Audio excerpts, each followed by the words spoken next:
የፊንቴክ አምባሳደሮች ሰሞኑን ወደ ወንድም ካሊድ ፋውንዴሽን ካሳንቺስ ወደሚገኘው ሰብሰብ ብለዋል። ጉዳያቸው ያው የፊንቴክ ጉዳይ ነው። ኦልሬዲ ጉዳያቸው በሕግ አግባብ ተይዞ የተለያዩ ማስረጃዎች እየቀረበባቸው ነው ያሉት። ኦልሬዲ የጊዜ ቀጠሮ ላይ ነው ያለው። ነገር ግን በመሃል ይህንን ጉዳይ ወደ ሚዲያ ለምን ይዘውት መጡ? ለምንስ መምጣት አስፈለገ? እግረኛው ሚዲያ ስለምን ተመራጭ ሆነ ብለን ልናየው ፈለግን። ይሄን ነገር ስንል እነሱ ኦልሬዲ እዛ ላይ ያሉ ማስረጃዎች የተጠናከሩ የተደራጁ ትክክለኛ የሆኑ ማስረጃዎች ኦልሬዲ እየቀረበባቸው እንደሆነ ኤክስፔክት አድርገዋል። ስለዚህ ህጉን ለማወቅ ወይም ደግሞ ህጉ የሆነ ብያኔ የሚሰጣቸው ከሆነ የተሰጠን ብይን ትክክል አይደለም ለማስባል ሶሻል ሚዲያውን ኦልሬዲ እንደ ዳኝነት መርጠውታል። አንድ የህግ መስመር፣ አንድ የህግ ጉዳይ፣ አንድ የህግ ጭብጥ ኦልሬዲ ለፍርድ ቤት ከደረሰ በኋላ ነገሩን በመተንተንም ሆነ በማስረዳት ወይም ደግሞ ማስረጃዎችን በማቅረብ ወደ ሚዲያ ይዞ መሄድ እንደ ኢትዮጵያ ህግ ወንጀል ነው። ቢኮዝ የህግ ስርዓቱን ስለሚያዛባ ከሁለት ወገኖች ያልታየ ስለሚያደርገው። ስለዚህ ይሄን ነገር ለምን ወደዚህ መጣችሁ ብለን ካሰብነው ይሄን ሚዲያውን እንደ ፍርድ ቤት ለመጠቀም ነው የሚታየኝ። ስለዚህ በጥንቃቄ የፍትህ ስርዓቱን በማያዛባ መልኩ እኛም በዚህ በኩል ዲፌንድ ማድረግ ይጠበቅብናልና የተቻልነውን ያህል 2 ሰዓት ከ17 ደቂቃ ከ58 ሰከንድ ከነማስታወቂያው ያለውን ቪዲዮ እየዘለን ለማየት እንገደዳለን። በመጀመሪያ ደረጃ ወደ ወንድም ካሊድ ፋውንዴሽን ከመግባታችን በፊት የቪዲዮ የ2 ሰዓት ከ17 ቪዲዮ ርዕስ የዝነኞቹ እስሩ እና ሚስጥሩ ይላል። የዝነኞቹ እስሩ ምን ለማለት ነው? አወዛጋቢነቱን እዚህ ጋር ነው የምታዩት። አሁን ወደ ሚዲያ ለምን ይዛችሁ መጣችሁ የሚባል ከሆነ አላልኩም ለማለት እንዲያመቻቸው ነው። ይሄ ርዕስ ራሱ የዝነኞቹ የታሰሩበት ምክንያት ሊለው ይገባ ነበር። ወይም ደግሞ ሌላ ርዕስ የዝነኞቹ እስሩ የሚል አማርኛ የተቀናጀ እንትን አይመስለኝም። ሜቢ ለማምለጥ እንዲያመችም ይሆናል። እና ሚስጥሩ ይላል። ሚስጥሩ ምን? እውነተኛው ሚስጥር ይሄ ነው ማለት ነው። ፍርድ ቤት የያዛቸው ጉዳዮች፣ መንግስት የያዛቸው፣ ፖሊስ የያዛቸው ጉዳዮች ትክክል አይደሉም ማለት ነው። በእነሱ አግባብ ይሄ ነው እንትኑ ለማለት የተፈለገው። ሚስጥሩን ሊነግረን ነው። ሚስጥሩ ከተነገረን ደግሞ ሚስጥሩን አውቀናል። ስለዚህ ፍርድ ቤት ባለው ማስረጃ እና መረጃ ተመርኩሶ የሆነ ውሳኔ የሚሰጥ ከሆነ ሚስጥሩን ኦልሬዲ እግረኛው ሚዲያ ለኛ ነግሮናልና ተሳስተሃል እንድንለው ነው ማለት ነው። ይሄ ነው የሚታየው። አሁን የሚዲያ በህግ የተያዙ ጉዳዮች ሚዲያ ማራገብ እና እንደዚህ አይነት ርዕሶችን በመስጠት ጉዳዩ ከያዘው ጭብጥ የወጡ ነገሮች በማስተላለፍ ህግን ያዛባል የሚባለው ለዚህ ነው። ኦልሬዲ ሚስጥሩን እየነገረን ያለው ተክለ ሃይማኖት። ስለዚህ ፍርድ ቤቱ ትክክል አይደለም፣ ሚዲያው ነው ትክክል ለማስባል የተደረገ ይመስላል። የአምባሳደሮች ከነመዘዙ የሚል አለ። 2 ሰዓት ከ17 ደቂቃ ከ58 ሰከንድ የሚፈጅ ነው። የወንድም ካሊድ ፋውንዴሽን ካሊድ ሀሰን ነው የሚባለው ሄዶ እግረኛው ሚዲያ ባለቤትን ሲቀበለው 7 ደቂቃ ከ40ኛው ላይ እግረኛው ምን ይላል? ውስጥ ላይ የተዘጋጀ ቲያትር አለው ወይ ይለዋል። ምንድን ነው ይሄ የሚነግርህ? አንዳንድ ቃላቶች እኮ ዝም ብሎ አይመጡብህም። አርቲስቶቹ ውስጥ አሉ፣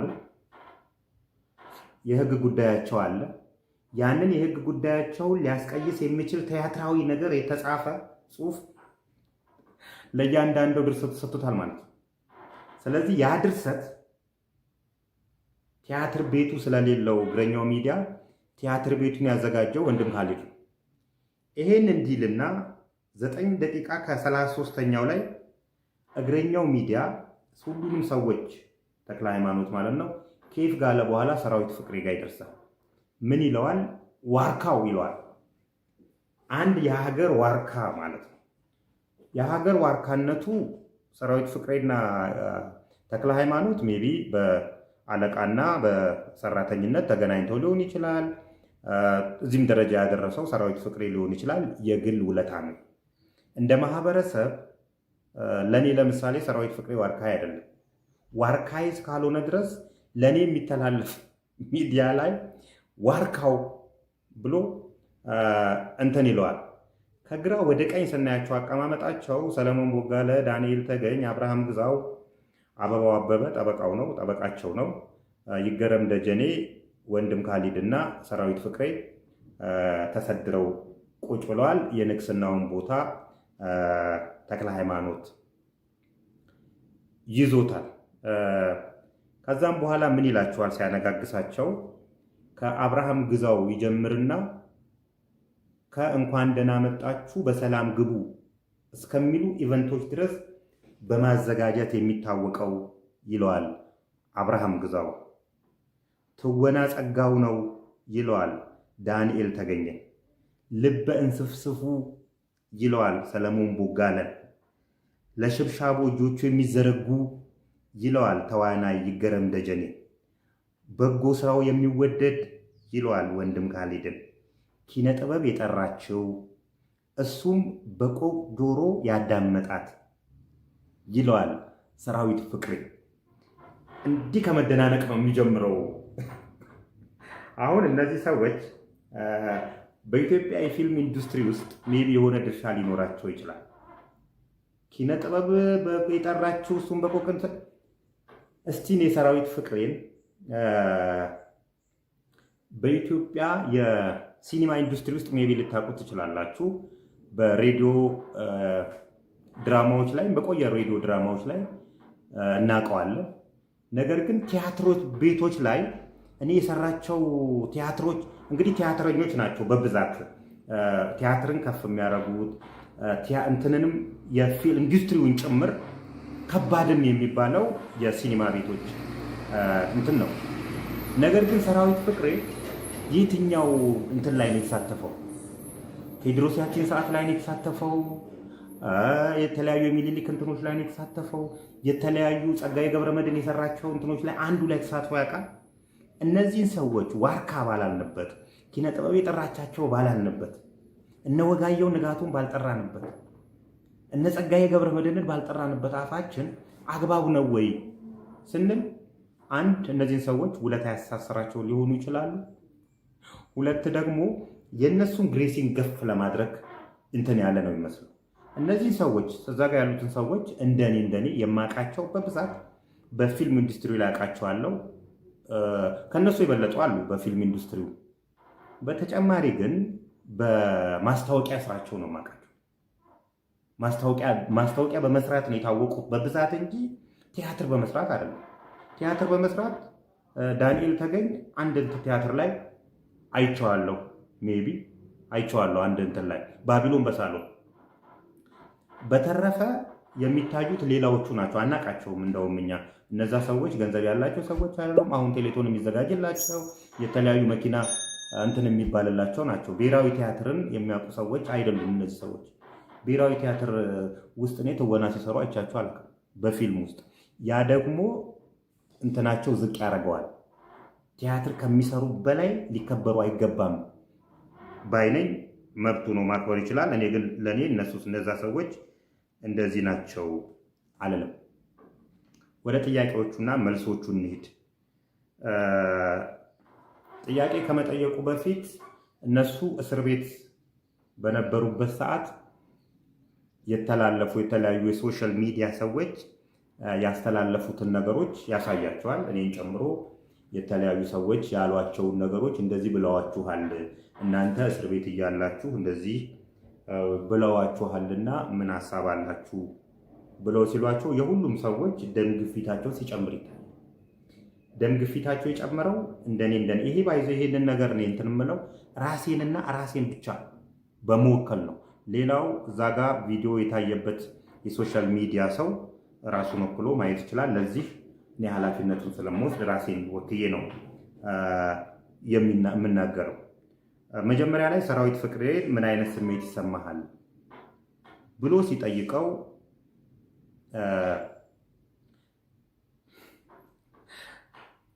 ይሄ ውድ ሰዓት በሚገባበት እጅህ ላይ ይለዋል። ይሄ ውድ ሰዓት በሚገባበት እጅ ላይ ካቴና መግባት ምን አይነት ስሜት ይሰጣል? ለእኔ የሚሰጠኝ ስሜት ደስታ ነው። ለተበዳዮች የሚሰጠው ፍትህ ነው። ማንኛቸውም አካል ኢትዮጵያ ውስጥ የእንትን ንጉስ፣ የፊልም ንጉስ፣ ዋርካው፣ ጀግናው ስለተባልክ ሳይሆን በፍትህ ፊት ሁሉም ሰው እኩል ነው። ሁሉም ሰው ወደ ህግ ሲሄድ ታስሮ መሄድ ካለበት ታስሮ ነው የሚሄድ። ከበደና አየለ የተባለ ህግ የለም። ምንም ሙንክ ታዋቂም ሙን ባለስልጣንም ሙን ያ ነው። ካቴና ይገባብልሃል። ወንጀል ፈጽመሃል ብሎ እስከጠረጠረህ ድረስ ትገባለህ። ይሄ አካሄዱ ነው። ይህንን ደግሞ ሰራዊት ፍቅሬ ራሱ አምኗል።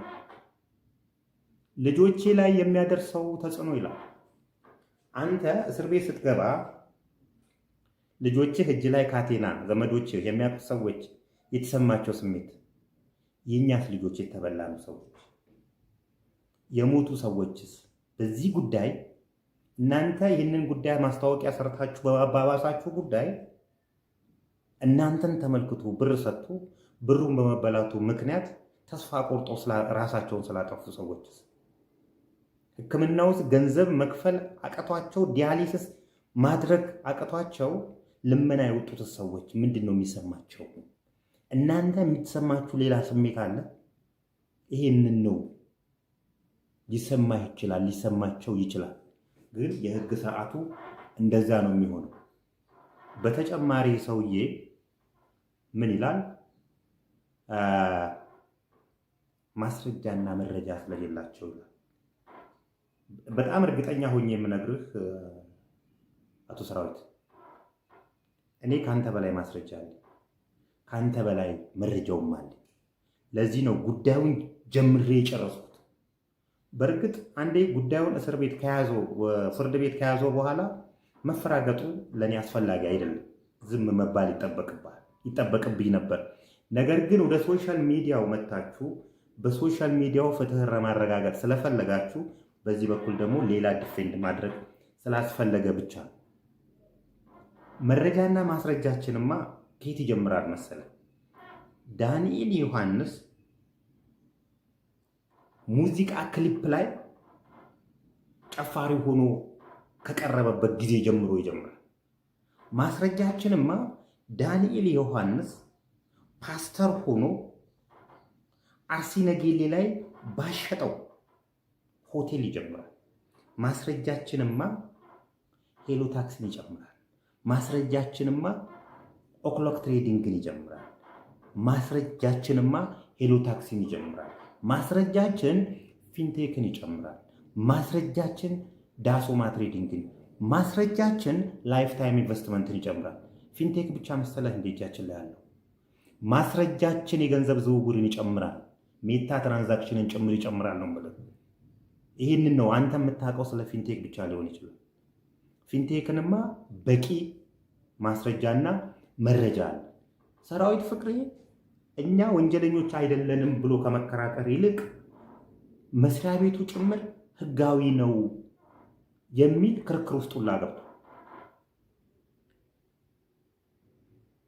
ፊንቴክ ኢንቨስትመንት 3 ጊዜ እንትን የቀያየረ ነው። ለህብረተሰብ ስትሉ እናንተ ይህን ማስታወቂያ ያሰራችሁትም አላያችሁትም፣ አይተነዋል የምትሉትም ነገር ማየት የሚባለው እንደነ እጸገነት ነው፣ እንደነ ሉላ ነው፣ እንደ ሀምሰለት ሙጬ ነው የሚታየው። ይሄ ነገር ስለሸተተኝ ቢቀርብኝ ይሻላል፣ የኔ ጥቅም ቢቀር ይሻላል፣ ህብረተሰብ ከሚበላና እንደዚህ አይነት ነገር ከሚከሰት የኔ መኪና ቢቀር ይሻላል። ሴቶቹ 3 ሴቶች ለምን ይወጡ ይመስልሃል? ይብቃ፣ አንፈልግም አምባሳደርነቱ። ቢኮዝ የተደራጀ እስካም ስለሆነ። ይሄ ነው ማስረጃ ያለን። ማስረጃችን የተጠናከረና የማያንቀሳቅስ ለዛ እኮ ነው ሁሉም ወደ ፍርድ ቤት የደረሰው እና ወደ ህግ ፕሮሰስ የደረሰው። መንግስትም ሆነ ፌዴራል ፖሊስ ያለ ማስረጃ እና መረጃ ማንንም አይከስም። ማንንም ድርጅት እንዲፈርስ ምክንያት አይሆንም። ግለሰቦችም ያለ ማስረጃ ድርጅቶችን እንዲህና ተጽዕኖ የሚያሳድሩ ከሆነ ሊጠየቁ ይገባ ነበረ። ውሸት ስለሆነ ነው፣ እስካም ስለሆነ ነው። የተባበረ ክንድ እና ኤክስፒሪየንስ ረጅም ከአስከሎካን ጀምሮ ከፓስተርነት ጀምሮ ከሄሎ ታክሲ ጀምሮ የመጣ የድንድነ የሌብነት ስላለ ነው። ሀገር ላይ እኮ ብሔራዊ መዝሙር አዘምራችሁ ኢትዮጵያ ቅደሚ፣ ወንዞች ተራሮችሽ አብቢ ለምልሚ ያስባላችሁ ሰዎች ናቸው። በዚህ ደረጃ የተደራጀ እንትን ስላለን ነው የኔ ጌታ እንጂ ማስረጃና መረጃ ስለሌለኝ እኔ ስለ ራሴ ብቻ ነው የተደራጀ ማስረጃ ስላለኝ። እናንተ አይተነዋል ለምትሉት ፊንቴክ ንግድ ፍቃዱ ራሱ መኪና አስመጪ አይልም ነበር። 2 ጊዜ ቀይሯቸዋል። 2 ጊዜ የመጀመሪያው አላይ እናንተ ሲጀምር እኮ እንደዛ ሳይሆን ከሄሎ ታክሲ ጀምሮ አብራችሁ የነበራችሁ ሰዎች ናቸው። ምንም አይመጣም። ምንም ስለማይመጣ ሄሎ ታክሲን ህግ ሳያገኘው ኦልሬዲ 401 ሚሊዮን ብር ህብረተሰቡ ወጣቱ ተበላ። ስለዚህ ፊንቴክ ላይም ዳሶማ ላይም ኦልሬዲ በልተን ዞር እንላለን ነው የዛ ተባባሪ መሆኑ። ስለዚህ አንተ እንደምትለው አይደለም፣ እንደዛ ሳይሆን የተደራጀ በቂ ማስረጃጃችን አለ። ኃላፊነቱንም እንወስዳለን። ባይዘ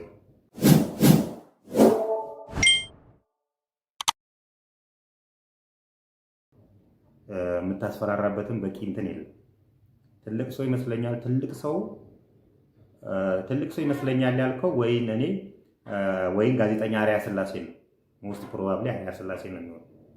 አርያ ስላሴ ከትልቅ በላይ ትልቅ ነው። ባይዘ በችግር ጊዜ በዛ ሀገር ጥርስ ባወጡ ሌቦች በተንቀሸቀዡበት ሰዓት ፊት ለፊት የወጣ ሰው ነው አርያ ስላሴ።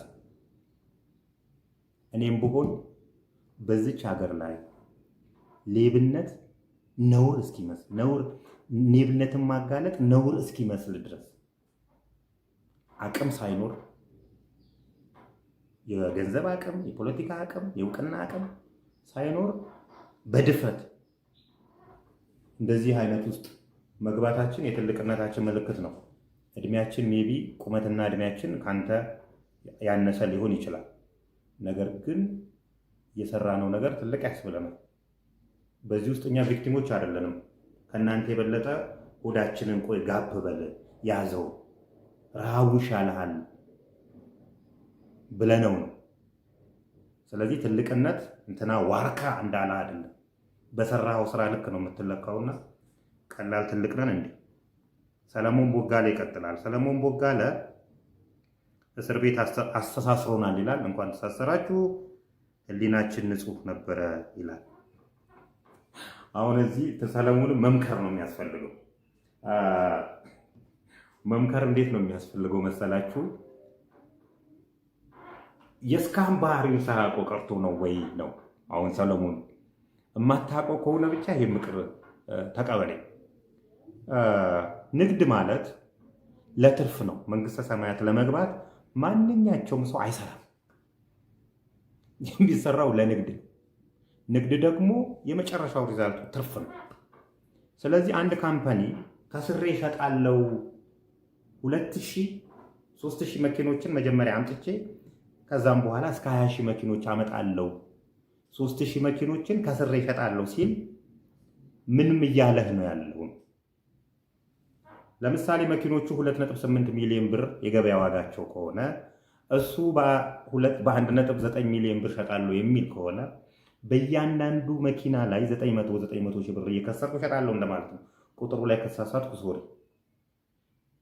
900 ሺህ ብር ከአንድ መኪና ላይ ከስሬ ለዛውም አድሚኒስትሬቲቭ ኮስቱ፣ ፕሮሞሽን ኮስቱ ሌላ ሳይጨምር 3000 መኪኖችን እሸጣለሁ ካለ 3000 መኪኖችን ሲባዛ በ900 ሺህ ብር ካፒታሌን እየከሰርኩ እሸጣለሁ ማለት ነው።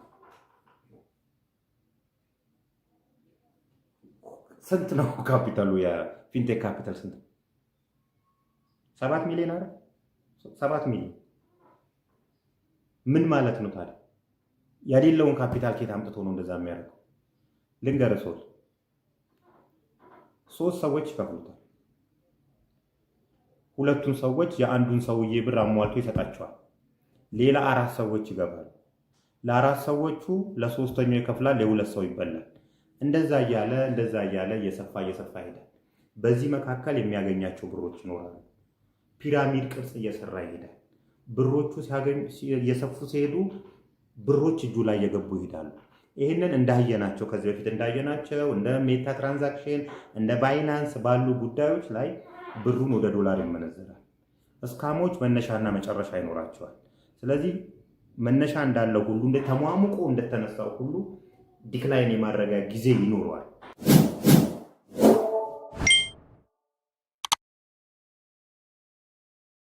ያን ጊዜ ነው እናንተ ያላያችሁ። ዝም ብንለው ራሱ እኛ ሚዲያው ዝም ቢለው መውደቁ አይቀርም ይሄ ካምፓኒ። ስለዚህ የዛን ባህሪ ይዞ ነው የተነሳው እንጂ አንተ እንደምትለው ይሄ ካምፓኒ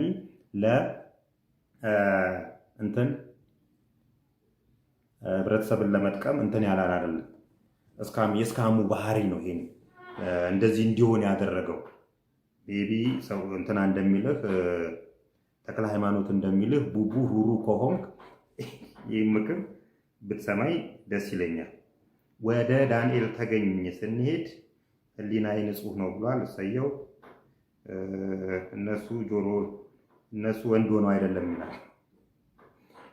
ከዚህ በላይ ወንድነት አለ? እንወዳጅ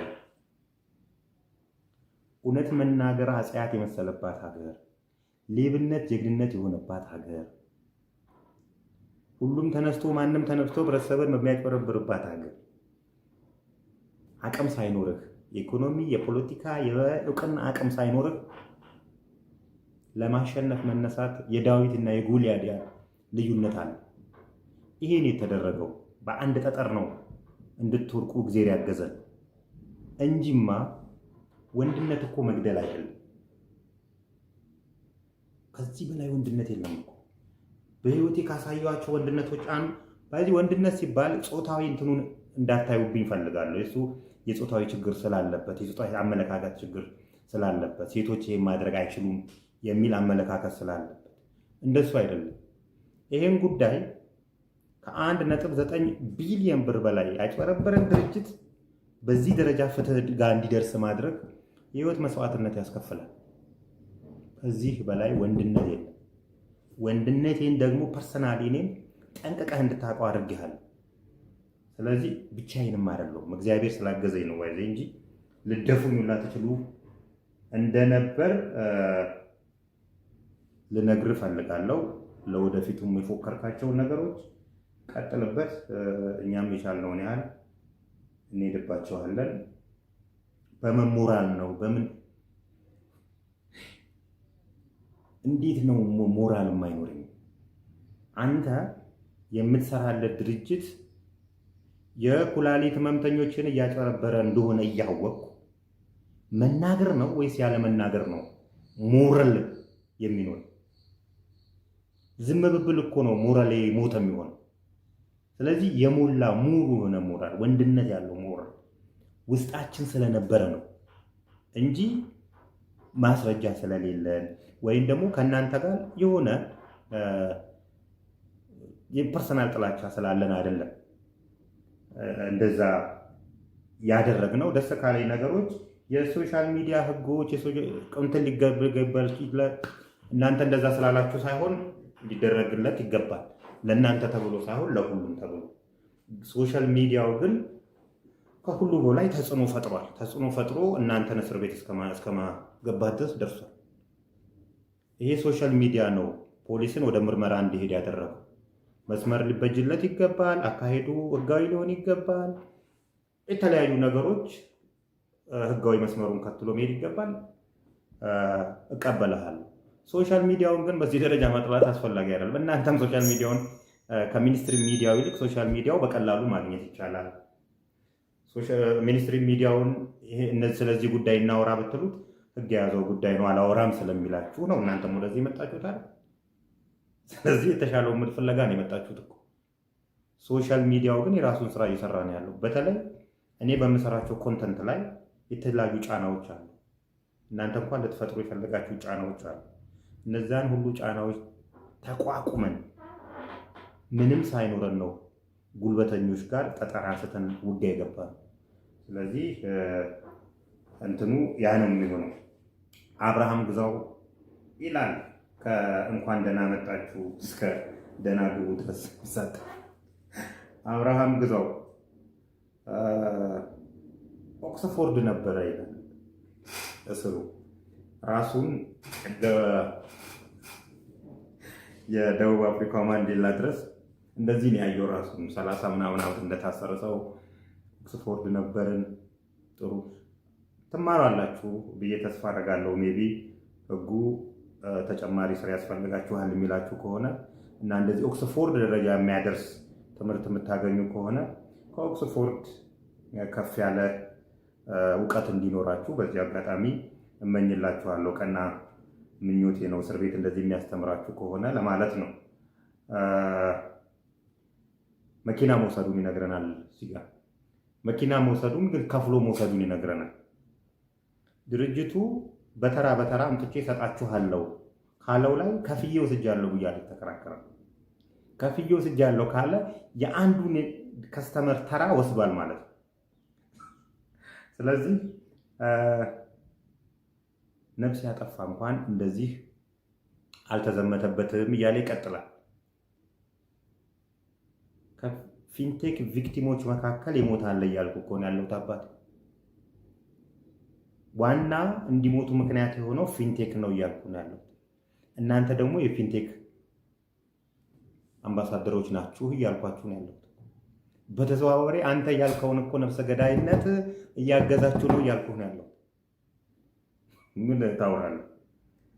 በሐሰት መረጃ ምናምን የምትለው ልንገርህ፣ አሁን ድረስ በተለያዩ ተቋማት ለምሳሌ ከዚህ ከጠራዋቸው ሰዎች ለምሳሌ ዳንኤል ተገኝ የተለያዩ ቪዛ እንሰጣለን፣ ወደ ውጭ ሀገር እንሄዳለን፣ ካናዳ እንሄዳለን የሚሉ ድርጅቶች እናንተ ያልገባችሁበት ቦታ ነው እኮ እንትን በጣም ጥቂት ሰዎች፣ 2 ሰዎች ሜቢ 2-3 ቦታ ነው የገቡት።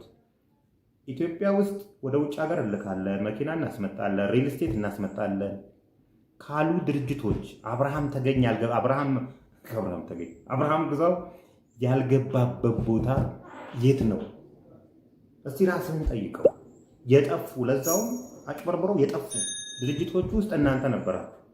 ሰራዊት ፍቅሬ ነበረ፣ ይገረም ደጀኔ ነበረ፣ ዳንኤል ተገኝ ነበረ፣ የተለያዩ አካላት ነበሩ እዚህ ውስጥ።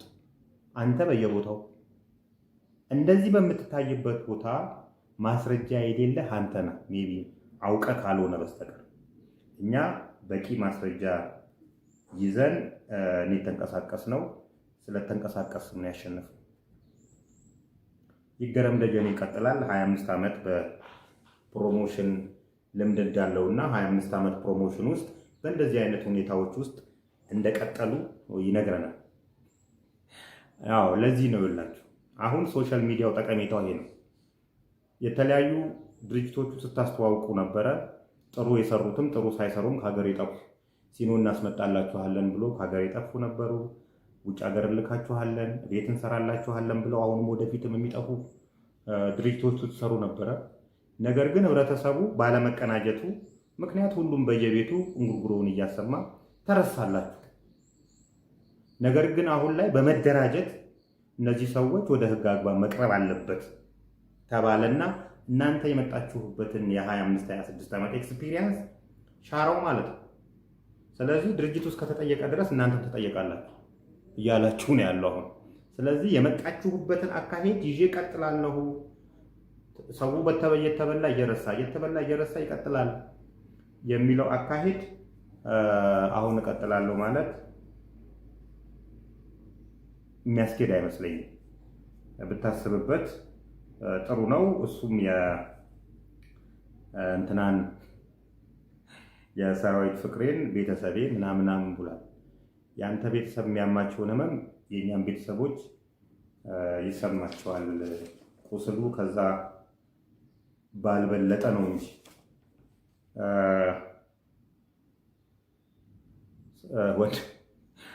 ወንድም ካሊድ እዛ ፍርድ ቤት ከነበሩ ሰዎች መካከል 90% የኔ ሰዎች ናቸው፣ እኔ የምረዳቸው ሰዎች ናቸው፣ አባቴን ልቀቁልኝ እያሉ እዛ ፍርድ ቤት የሚመጡት እንጂ ቪክቲሞች አልመጡም ይለናል። የት ሄደን እኮ እንትን እንደምንል ነው ግራ የሚገባል። በእርግጥ የአንተ ልጆች መጥተው ሊሆን ይችላል። የመጡበት ግን ዋና ምክንያት ተጽዕኖ ለመፍጠር ነው። ተጽዕኖ ለመፍጠርና ህግን ለማሳሳት ሊሆን ይችላል እንጂ ምንም አንተ ኖርክ ራስህ እኮ ተናግረዋል። ድርጅቱ በቦርድ የሚመራ ስለሆነ አንድ ሰው ወደ እስር ቤት ስለገባ ድርጅቱ የሚፈርስበት ነገር የለም። አንተ የምረዳቸውም ሰዎች የሚበሉትን የሚያጡበት አግባብ የለም። ድርጅቱ የተገነባው በቦርድ ስለሆነ ስትራክቸርድ ስለሆነ የሚል እንትን ብለህናል። ብዙ ነው፣ ረጅም ነው እየሰለቸኝ ስለሚመጣ በጠቅላላው ምን ለማለት ፈልገዋል ፊንቴኮች?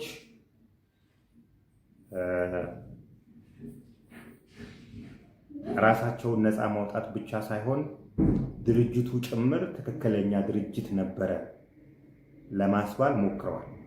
እንዴት ትክክለኛ ድርጅት እንደነበረ ግን ማስረጃ የላቸው።